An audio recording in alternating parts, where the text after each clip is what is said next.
آج کی واقعہ کی عنوان ہے اللہ کی یاد اور شیطان کی چال۔ ایک شخص ہر روز رات کی تنہائی میں اللہ تعالیٰ کا ذکر کیا کرتا تھا۔ اس کام میں اس نے کبھی ناغہ نہیں کیا تھا۔ ایک دن شیطان نے اس کے دل میں وسوسہ ڈالا کہ اے شخص، تو ہر روز رات کو اللہ اللہ کرتا ہے، اور ایک مدت گزر گئی اس کام کو کرتے ہوئے، لیکن کیا کبھی ایک بار بھی اللہ تعالیٰ کی بارگاہ سے جواب میں لبیک ہوئی ہے؟ تو کس عاجزی اور انکساری سے اللہ کی ضربیں لگاتا ہے، لیکن بارگاہ خداوندی سے تجھے ایک جواب تک نہیں آیا۔ اس شخص کے دل میں اس خیال کا آنا تھا کہ وہ پریشان ہو گیا اور شکستہ خاطر ہو کر لیٹ گیا۔ خواب میں اسے حضرت خضر علیہ السلام کی زیارت ہوئی۔ آپ نے اس شخص سے پوچھا، اے اللہ کے بندے، تو اللہ کے ذکر سے رک کیوں گیا ہے؟ وہ شخص کہنے لگا، میں تو ہر روز اللہ اللہ کرتا تھا، لیکن جواب میں میرے پاس لبیک نہیں آیا، اس لیے میں اس بات سے ڈر گیا کہ شاید میں اللہ تعالیٰ کی بارگاہ میں مردود ہوں۔ یہ سن کر حضرت خضر علیہ السلام نے فرمایا،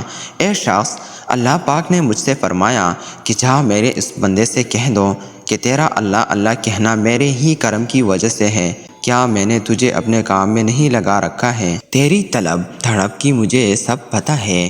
میں تجھے بولا نہیں ہوں، نہ ہی میں نے تجھے نظر انداز کیا ہے۔ تیری ہر پکار پر اور ہر بار اللہ کہنے پر میں تجھے 1000 بار لبیک لبیک کہتا ہوں۔